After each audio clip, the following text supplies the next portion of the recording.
Hi, everyone. Good afternoon. Ambassador, thank you for having me and giving me this important podium. Such a difficult situation.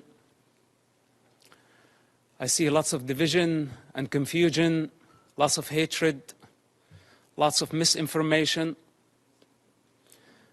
And everybody speaks on behalf of the children and on behalf of the innocent. But I am not sure about their real intention. But today I can speak on the authority of a Palestinian child, someone who grew up in that culture. Hamas' first crime against children in the Palestinian societies is not arming them or encouraging them to carry suicide bombing attacks. It's the religious, ideological indoctrination that I had to go through.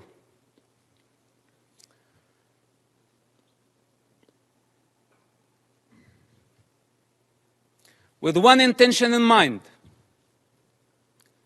to annihilate the state of Israel. This is Hamas' primary goal. In this truth, there is no confusion. I speak as first-hand witness on Hamas and their intention. My father is one of the founders of Hamas movement. I was there when Hamas was born. I was before Hamas was born. And as I said before, I will be there after Hamas is dead.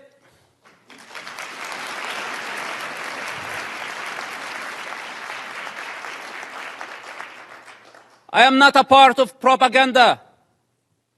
I don't work for nobody. I only represent myself. And on this authority, I speak. So don't be mistaken and take my words very carefully. Hamas is committing a crime against this generation and the next generations to come. So blaming Israel is not going to solve the problem. Imagine a 10-year-old child. When I disobeyed Hamas, I was tied up to a post and I was whipped by Hamas top leader. And I don't want to mention his name because he's not worthy.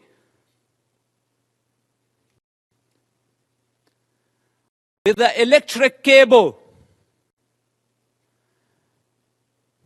Every lash, I lost my breath.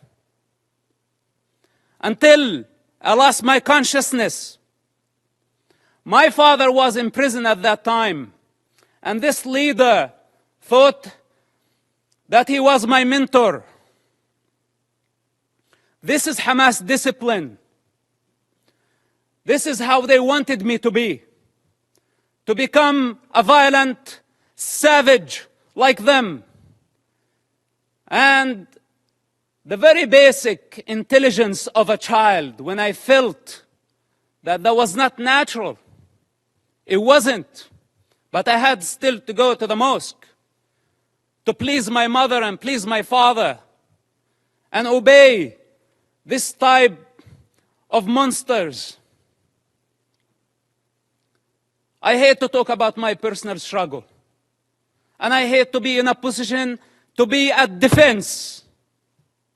He also don't like to be at defense.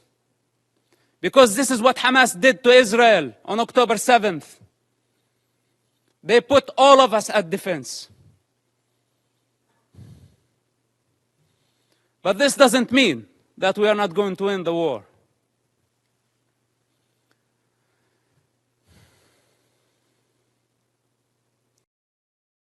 growing up in that society, majority of the Palestinians blamed Israel. And as a child, I took it as a Quran. I took it as a holy scripture that Israel was our problem. But then as I grew up, I start identifying the enemy within. The religious authorities, the corrupt leaderships, who basically did not care about children. They did not care about Palestinians. They still don't care about nobody but themselves. And the world has been empowering them against the prey, against the victims. This has to come to an end. Let's put my childhood on the side, because maybe a child does not see things for what they are. Maybe I was very bad. I misbehaved myself as a child to deserve to be beaten up again and again and again by Hamas leaders. And some people say, is it a personal problem? Well, it is a personal problem. Do you have any problem with me having Hamas problem as a personal problem? It is a personal problem. And I swear I will not die before I see Hamas dead. Can I make this a goal to my life?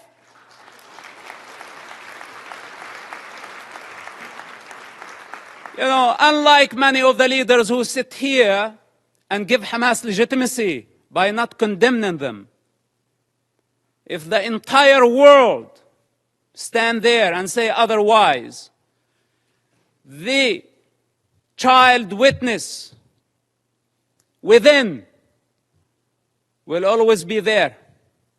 And nobody can deceive that child anymore.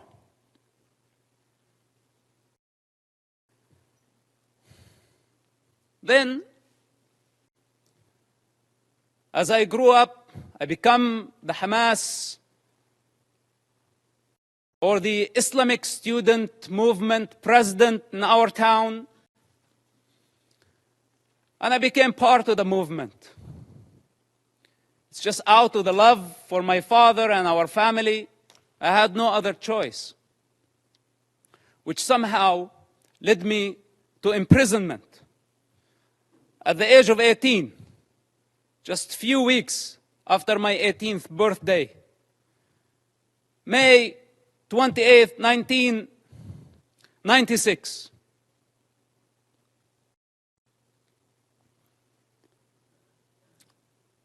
My problem was not Israel who arrested me during that experience.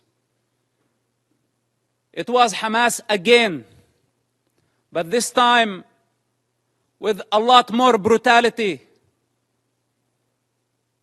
a lot more pain than the pain I experienced on a personal level.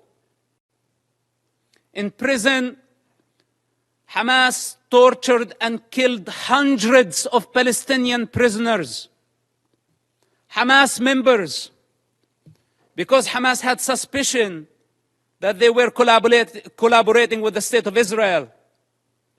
I spent 16 months in that first arrest among Hamas leaders.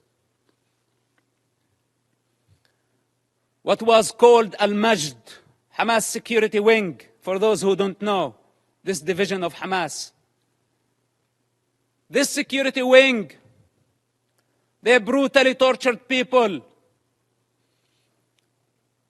putting needles under their fingernails, burning plastic on their bodies, putting off cigarettes in their skin. The screams of hundreds of prisoners over that period of time. How could I forget? And I don't wish for any of you to go through such experience to realize what type of monster we are dealing with. It's unfortunate that my father helped establish such an organization. And I don't mean to dishonor him. I love my father and I will always do. I'm not here to dishonor my people. I love my people.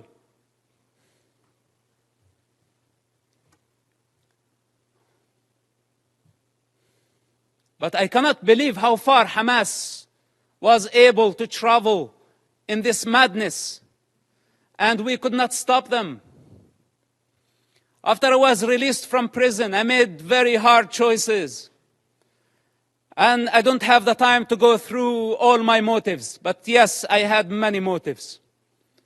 Many motives to fight against Hamas, and I still do.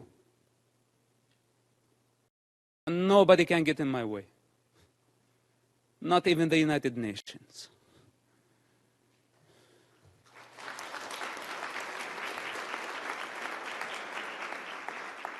So the choices I made were against any rational mind. I ended up working together with the Israeli intelligence for 10 years. We had a common goal. That goal was to stop suicide bombing attacks. Hamas, for those who don't know, or those who have short memory, carried many suicide bombing attacks during the 90s and the early 2000s. Dozens of suicide bombing attacks where a suicide bomber took an explosive built went to inside a bus and blew himself up, killing all type of people. Not only Israelis. Americans were killed. Europeans were killed. Other nationalities, including Israeli Arabs, including Muslims. Hamas did not differentiate. Take Hotel Park, for example. On a holiday, on the most sacred Jewish holiday, a suicide bomber go into the dinner, blow himself up, kill more than 30 people. Some Holocaust survivors died in that attack. Dolphinarium, some teenagers having fun at the beach. Hamas suicide bomber killed about 18 and wounded dozens. Look up, see how many buses. It did not stop there.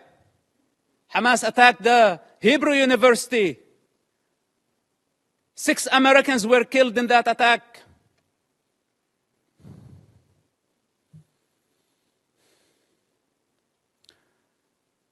They targeted synagogues.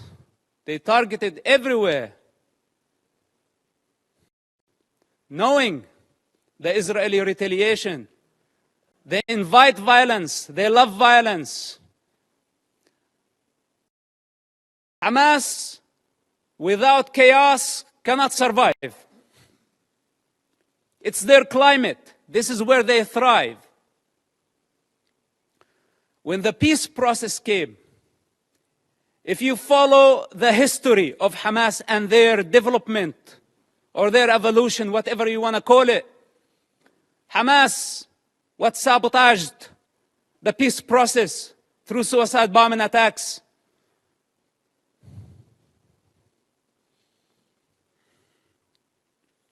And they don't have a vision. That's the problem. Because nobody can satisfy their ambition when they are waging a holy war. We're not talking about IRA. We're not talking about other political terrorist organizations that we can pressure them, bend them, bring them to the negotiating table.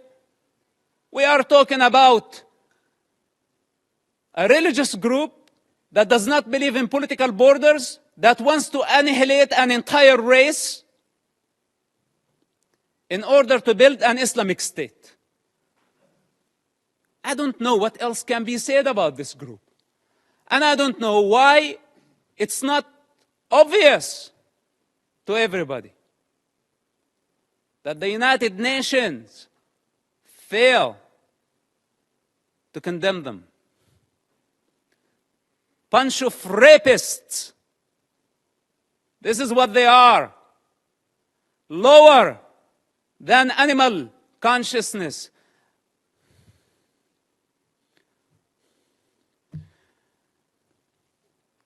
So, I don't speak only on the authority of that child, and someone who grew up in the Palestinian territory, I also speak on the authority of someone who has 10 years of experience in a counterterrorism of the Israeli intelligence. It took us 8 years to capture someone by name Ibrahim Hamid. This mass murderer. 8 years he hid in a small town of Ramallah, less than 20,000 people.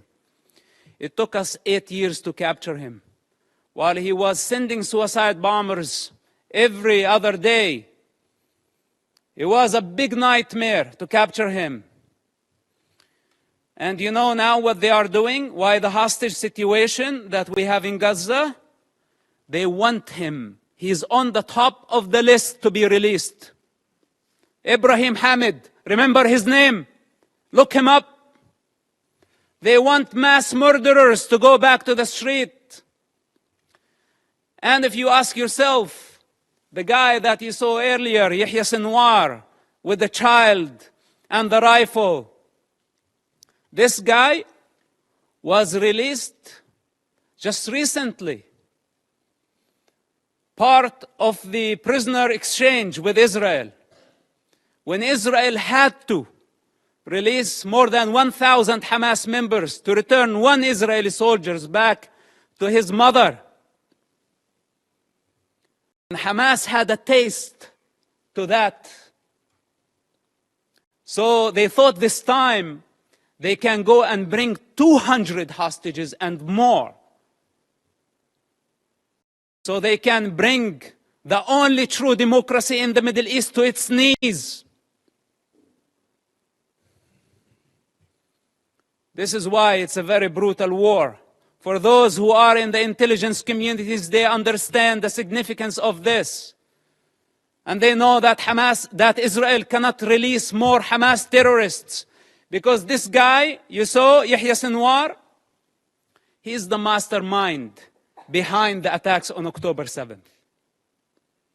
And how can Israel afford, or how can any of you validate or prove the release of mass murderers back to the street so they can carry a lot more terrorist attacks and hijack an entire society, use hundreds of thousands of people as human shields?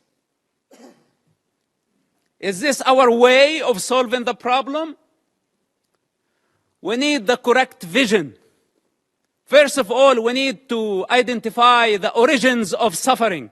Where it's coming from. Where does it originate from? We need to identify the disease. Then we can provide the cure. Up to this point, we haven't identified the disease. And for those who know the problem, they don't have the courage to stand and say, we have a problem with Hamas. But most of us have our own calculations. From Russia to China to the rest of the superpowers, given Hamas cover. Hamas gave the attacks on October 7th as a birthday gift to Putin. For those who did not make the connection. And I don't want to go farther. Now nobody's talking about Ukraine, using Hamas as the wild card in the Middle East, igniting a religious war to just divert your attention somewhere else. All those criminals, whether they were high profile or low profile, they are all savages. They are all enemies of children and enemies of humanity. The United Nations and the rest of the international community have empowered con men who used what's so-called Palestinian cause to become richer. They were seeking power and wealth. They did not care about the Palestinian people. As the children of Gaza sink in despair and poverty, leaders of Hamas, along with their families and their entourage, enjoy the Four Seasons Hotel in Doha, Qatar.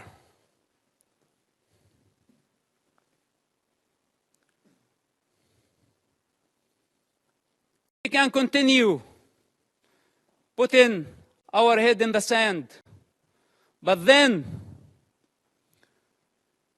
we have escaped our responsibility. I can go on and on for hours, or should I say for 45, 6 years of my life.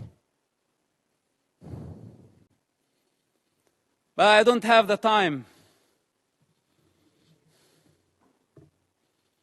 I don't have the time.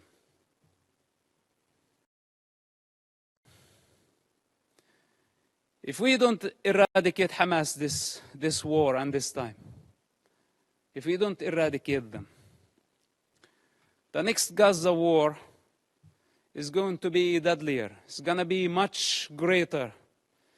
If today we are complaining about 10,000 casualties, even though I'm not sure about the numbers because it's Hamas statistics, I don't trust anything they say or anything they do. But even if it was true, it's actually a miracle that we have only this number. The next war, we will be talking about hundreds of thousands. This is the fourth war with Hamas and the fifth war in Gaza, because also Islamic Jihad had their own war. If we don't eradicate Hamas and other terrorist groups in Gaza this time and give Gaza back to the people of Gaza,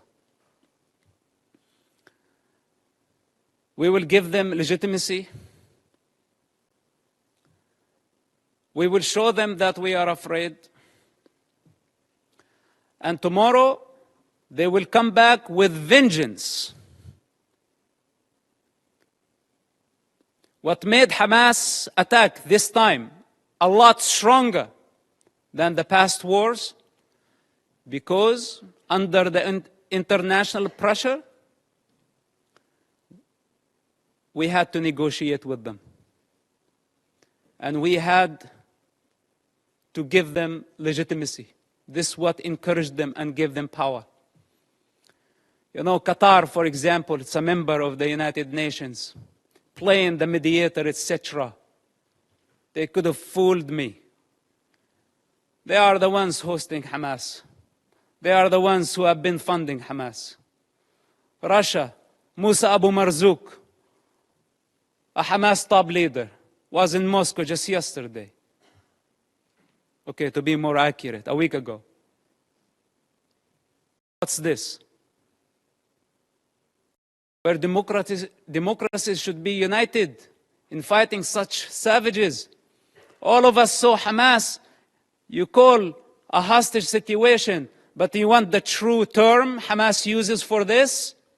Booty. It's not even hostages. It's not war prisoners.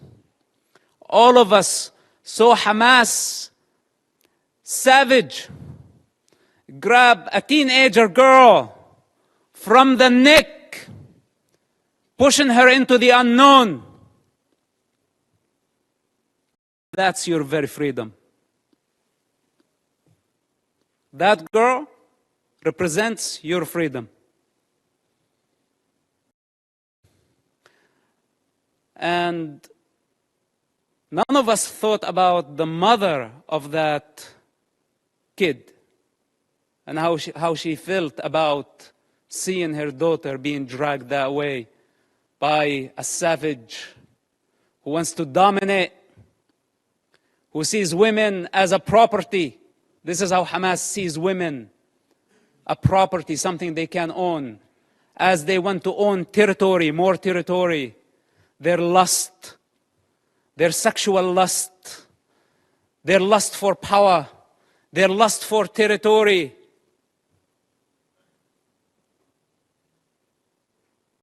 I had to die many times in order to transcend this mentality. So we are talking about a big problem. It's beyond Israel. And here is the danger. And with this, I will conclude. The danger if Israel fail their war in Gaza, which is a brutal war, Because if it was open war, Israel would annihilate Hamas in no time, matter of hours, let's say days. Hamas is finished.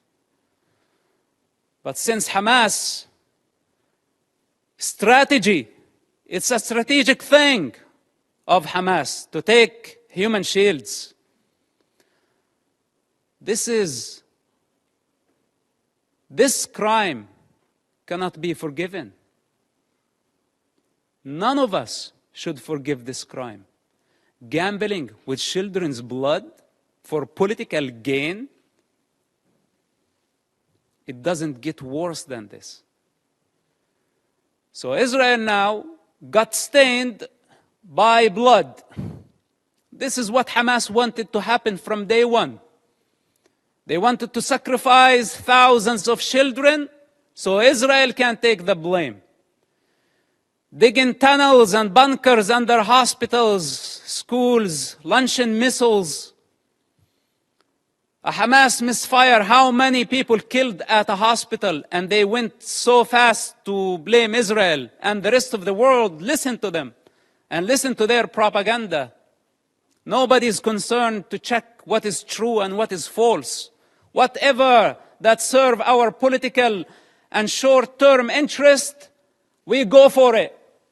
Suicidal, not knowing that we are going against evolution. We are going against the collective consciousness of humanity. We're going against the interest of children, the defenseless children who has no one to speak on their behalf. They don't have the power to discern.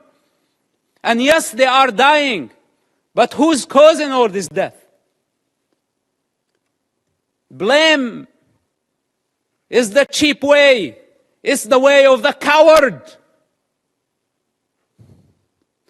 Those who have the courage, take responsibility. They don't blame.